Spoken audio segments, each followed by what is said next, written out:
been a while since I've had a camera in my face. It's been a couple of weeks. We are back. Instead of doing a normal sort of weekly update as per usual, I'm kind of going to introduce a new character, a new person to the channel, and that is my piece of crap.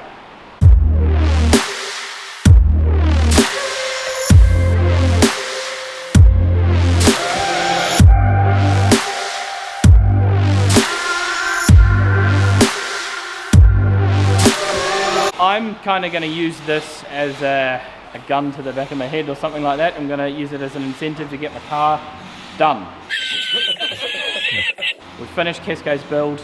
My car's been sitting in the background of pretty much every single video that you guys have had on the channel. I'm thousands of dollars deep in a car that was never supposed to get this far. I made all the excuses in the world to get it done. I want to make at least the last round of production car series next year. I have made a start and then I kind of just left it because life gets in the way, work gets in the way and whatever, but we're going to get cracking into it. We're going to get you guys to come along with me and hold me accountable to get this finished. I've still got quite a bit to get done, but K24 is all ready to go in and has been for ages. Haltech have jumped on board. We've got ECU stuff, XZE, Aeroflow, all the good stuff. It's got Jay's Racing Widebody. Should be around the 300 horsepower mark and should make some good torque. I hope you guys are kind of interested. It's the polar opposite of what we've just done. We went from rear wheel drive Drifty Boy 86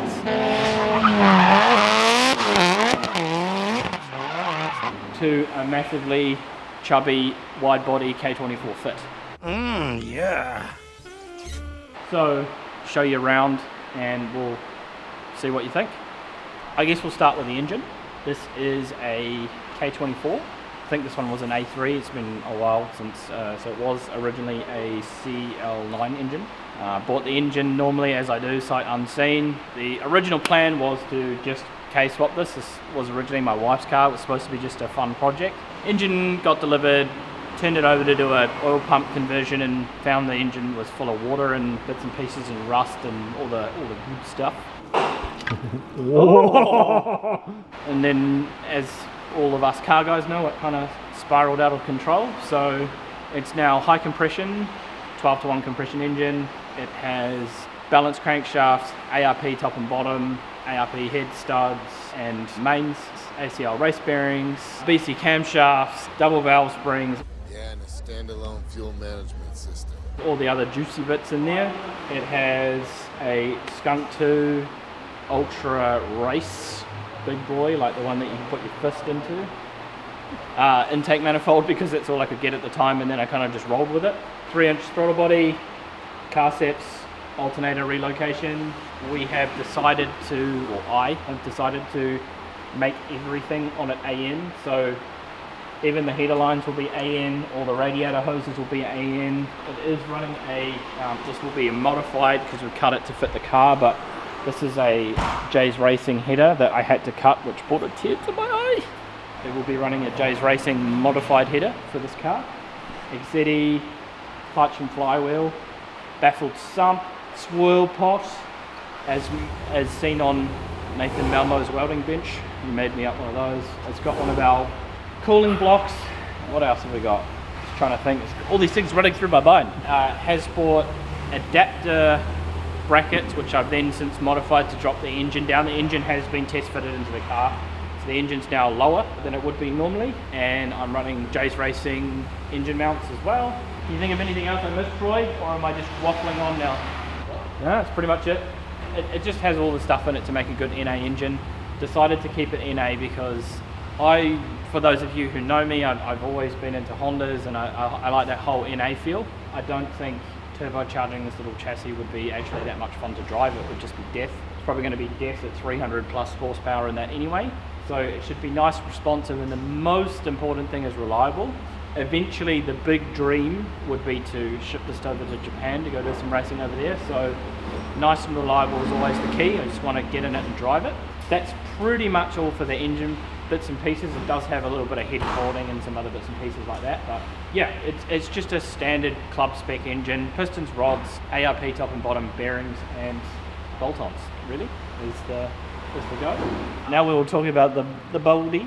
If you guys haven't recognised by now, I kind of like Jay's Racing. So it has the old Jay's Racing wide body from 2005, I believe. They actually remade me the body kit. Obviously this isn't part of the body kit, this is just some Jazz Sport NZ new side skirts to go with it, and the bumper's slightly different because this is a fiberglass Mugen bumper that we've actually had widened to line up with the wide fenders. So it's on, currently right now I haven't kind of made up my mind about wheels. I'm very, very indecisive with that stuff. So they're 15.9s on the front with a 25mm spacer just to kind of fill out the guards a little bit, and they are 15 7.5s or 8s, I can't remember, on the back, running a big chubby 225 50-15 Yokohama.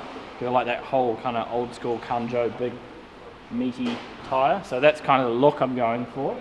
I got to the part where I was dummy fitting my wing to make the stays and stuff, but I only kind of got that far with it. Kind of started it and didn't finish it. What else we got? It is on hard race custom made external reservoir coilovers.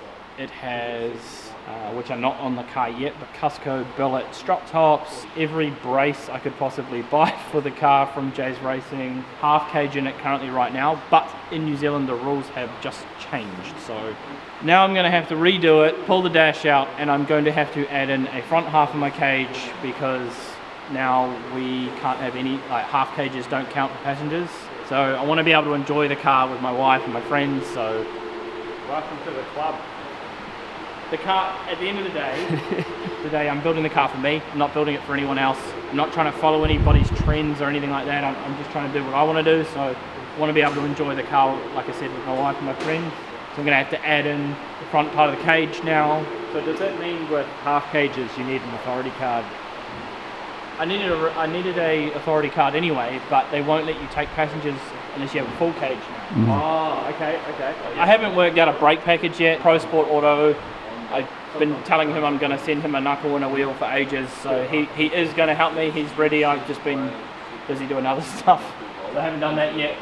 I worked out where I'm going to put the wing, but I haven't made any stays or anything yet. That was just really mounting it up to get the height right. Daniel, for some reason, ordered me the number plate before we'd even started doing the car. Makes sense. We have done the Hot Boy Honda thing and we have cut the rear bumper because you have to do that, otherwise it's not officially a race car. OMP seats from Racing Products next door, Jay's Racing steering wheel. It's a real big mess in the car. It's currently very messy inside the car, so I had to store my parts somewhere. Jay's Racing steering wheel, which obviously needs a clean now because the car's been a paperweight for the last year and a half. So I need to clean that up. We've got a whole bunch of other things to go in here, like an IC7 Haltech display. We're going to put in a brake BIOS adjuster. I've got to make a new shifter. I do already have like a billet K-turn shifter, but again, like I said in the last video, I really like those Acuity shifters, so I might buy one of those now. I don't know. I can't really make up my mind. Like I go down this tangent and I buy a whole bunch of stuff and then I change my mind. We're in the same boat. Like, how many times have I changed my mind on my car? Mine haven't been detrimental though. Mine didn't involve pulling my engine to pieces again. Yeah, so I'm an idiot, which we'll do a video on later, but I've got a Mark IV Golf that we're building for Time Attack. Pretty much at the end of this, once my car's done, his car's done, we're going to have a line-up on the racetrack. But I had a built 1.8 forged motor and everything, and then I kind of realised that on the early, or the later ones have really tiny ports on the head. So I took the head off, sent it down to Hartley's, and I've had it for a year and a half now. So I need to get Nelson to hurry the fuck up and get my head back. So then that's actually another point. I'm going to call Compact Motorsport out right now. I need my gearbox back. Yeah, so I'm waiting on a head. He's waiting on a gearbox. I got my gearbox. I don't have a gearbox. My gearbox is sitting out with Tim. So I'm telling you, hey, I need my gearbox. But yeah, I hope that this is something interesting for most of you guys. It's something different. I'm not, like I said, I'm not trying to follow any trends or anything. I'm just trying to build the car how I want it. It should be a really fun little car, providing I don't roll it. 2.4 litre, so you've touched on the engine, I'm assuming. Yep. So you've talked about how much power it makes. Yeah, it'll be over 300 horsepower. Yeah, so on pump gas, we're just cracking 200 kilowatt wheel out of an NA, so something in this small, with such a small wheelbase. The fact that JP's also paired it up with such a giant throttle body, yeah, that's going to be Should be fun. Yeah, it's going to be pretty aggressive and spicy. Yeah, I guess. It's going to be useless on the road, you know that, eh? Yeah, that's the other thing. I still have to keep it road compliant. I have to be able to drive it on the road. It's going to be horrible to drive on the road. It's going to be noisy, it's going to be rattly, it's going to be loud, but I still need to be able to drive it on the road. Clutch will be an on and off switch, throttle will be on and off switch. I need to be able to, for some reason, take it like to, I don't know, NZ Honda meets. Hey, if you know, you know. What we need to do is we need to put like a 3,500 RPM two-step limiter in it. So that way, if you need to take off the lights, it's just clutch dumps the whole way. Clutch dumps. Right. Anyway, like I said, I hope you guys will find this interesting. I'm now putting this out on YouTube, so I'm forcing myself to finish it because it's no good just sitting out here dissolving. So yeah, need to get it done. Nathan is currently in the middle of doing an exhaust system on this FK8 Type R. I thought I would pull out a factory system so you guys can see if anyone's interested before you have a look at Nathan's new and improved TPD style exhaust. Here is a factory downpipe with the cat all built in, big unit, but it only has a very, very small outlet. I think they're like 2.25 or 2.5. Has a big 4-inch inlet, but obviously tapers down to a way smaller size. The overpipe runs off the bottom of that. That way it goes over the subframe. And then there's the very unsporty sports exhaust that they come with. Have these two Senki mufflers in them. We actually use these on some, like, a couple of our friends actually want to harvest these most of the time for like 4Hs and things like that because they do actually work pretty well. But that's part of the problem. The system itself isn't big enough to make power, and it's too quiet. They don't make any noise at all. So we've gone to a full 3-inch system with our proprietary 4-inch downpipe, which has a 3-inch collector at the bottom. But they're, you know, pretty well made for a factory exhaust. They're kind of like that composite stainless stuff. And then for anyone who's actually interested in the kind of triple tip system at the back, in the new FL5 Type R, they actually have like a flapper, and the middle muffler is sort of like a straight through. In these, they don't do that. They've got a twin massive muffler on each side, which goes to the two outer tips, and then the middle one is actually just a resonator. It's not actually connected in the middle. It doesn't do anything. The flow actually has to come via these two pipes. So I can't remember the actual correct terminology for it. It's like a Helholm resonator, I think is the word for it. I can't remember if that pronunciation is correct. I'll probably get crucified for that one, but that's what it's called. Find the spelling or whatever. So all that happens is this bleeds off some of the frequency into here and actually starves these mufflers of some sound effectively. So it's all there to shut it up, and they don't really make any sound at all. Plus these things have a sound pumped into the cabin as well, so it's all kind of fake noise. The actual exhaust doesn't make any noise at all. So our system's a lot different. I'll get Nathan to run over what he's done there in a second, but I just thought it'd be interesting for you guys to have a look at if you've never actually looked at one. So picking up where JP left off, he wanted me to kind of explain what I've done with the exhaust system, which isn't anything out of the ordinary. So I've started with a 4 to 3.5 to 3-inch dump pipe, and that's to get a good scavenge off the back of the turbos so that we don't get a build up of back pressure. That's something that these guys here at Torque Performance, before I came on board, were developing did a little R&D on, and they came up with a pretty good design. That's also been heat wrapped for heat management, because usually the factory downpipe has a heat shield around it for stopping the radiating heat touching all of the plastics and stuff up the front, being front wheel drive turbo. And then yeah, what I've done is just replicated the factory exhaust system, but in 3-inch with 304 stainless. So it runs from the bottom of the turbo dump pipe up and over the steering shaft, over the cross member, and then down to V-band for easy removal and easy installation. And then a resonator in the middle for this particular car, because the owner of this one wanted it to be a little bit louder than the car that we have here. Back into an Adrenaline R louvered muffler, which keeps it relatively legal. And he also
You did. Oh, what? Looks backwards. Yeah, it does look a bit backwards. It is backwards? You gotta give the BMW a blow I just job. noticed it now. I was like, actually, that's bad. I looked at I just tripped over it. I was like, what the fuck's the cord doing there? I looked at it as I was putting it over. I was like, it doesn't really look right, I but only just noticed it now. Our camera guy put the fan around backwards. oh, I mean, Only thing. just trying to help. We just got the FK8 on the dyno. It has one of our lovely TVD downpipes and one of our exhaust systems on it. It has already got a stage 1. I don't do stages, but anyway, it's got a stage 1 tune on it to make it simple for everybody. We're just about to put a stage 2 file in the car. So yeah, it's just got, this one has just got downpipe, exhaust and a drop-in filter in it. Won't be able to push this one as hard as we normally do because it only has a stock intercooler, but customers should still enjoy it. He wants some poppity pop pop, chickity pop pop bangs as well. So Well, technically, because it doesn't have an intercooler, it's not a stage 2. 1.75 maybe. 1.75-92765. This is the problem with stage tuning. Like, really, what does it mean? I'm a horsepower guy, and I also like at the wheels, not really engine. I've had to kind of learn how to sell at the engine stage 552-7 tuning packages. We're from the early 2000s where it's like, yeah, my car makes 301 horsepower or whatever it is at the wheels. It seemed to be all that mattered back in the day, but these days it doesn't count for anything for some reason. So yeah, should watch some dyno runs. We'll have a before and after, obviously, when the dyno's done and you get to watch Daniel go and make some power. So it should be good. So we're going to start with a tune that we've already developed on a car with intercoolers and all that kind of thing, but because the ECUs are pretty smart on these, they have like an intake air temp map that if the intake temps get higher, it will start pulling boost back. So I'll just have to make sure that those maps are all in there and looking good, and so that way when it gets hot, and it will get hot, yeah, we'll just pull the boost back. You know the best part about this next part? I get to do some talking in here with the fan off and the dyno not going, and I'm still nice and warm, and then I get to leave because this is not my office. And the great thing that I get to do is sit in the car and turn the heater on while this guy here sits outside with all the fans going and freezing his tits off. Yeah! Well, have a nice time. Goodbye. Bye-bye.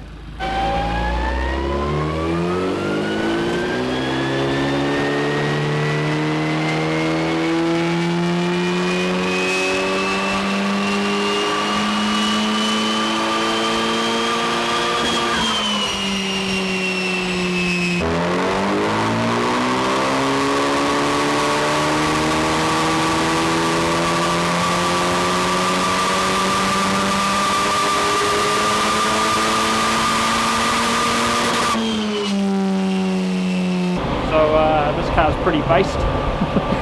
Okay, exhaust made some differences. Blue was before. I wouldn't worry about this little bit here. This is just because we started the run, maybe with a little bit more torque in it. Boost was spooling a little bit more, but that's okay. Obviously saw peak torque drop a little bit, come back and then just drop off. So we've actually picked up a little bit of mid-range and the top end, and this is purely just a downpipe in one of our exhausts. So tune's not changed, so car left here just with our just with a custom tune in it, and yeah, we're getting a little bit more. So now we're just going to give it another bit of a tickle up. So it was 243 kilowatt wheel, we're now at 252. So with a tune with a factory intercooler 260, 265 maybe. So we'll get stuck into that now and see how we come out with results.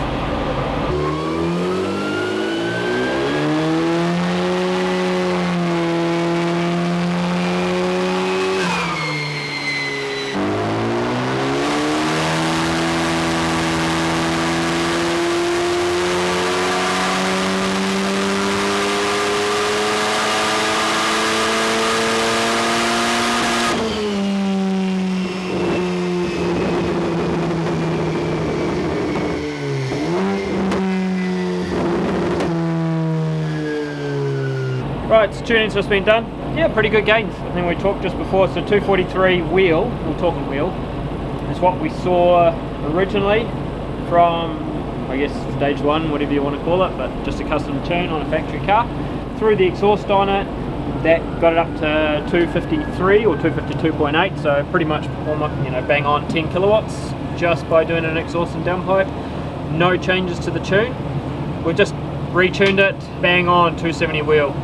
So, you know, another 17 kilowatt at the wheel just by the boost. It's not actually much on boost. I'm not giving it any more boost. It's just doing things like timing and playing around with some of the torque control. The thing with these cars is that it's not just boost pressure. Like, you might be seeing the boost pressure in the manifold, which is what the sensor's seeing, but or wherever it's taking it from, which I think is actually coming from the charge pipe. It also does things with throttle, does things with timing. So yeah, it's all looking good, and I just made sure there's some extra safety maps in there. If the intake gets a little bit hot, anything over 40 degrees it will start pulling power. You know, 50 degrees pulls a little bit more, 60, 70, and just the higher the intake temps, the more aggressive the power is going to be pulled back. But yeah, good gains. Customer's going to be happy with that. Does it make more power? Yeah. Sweet, job done.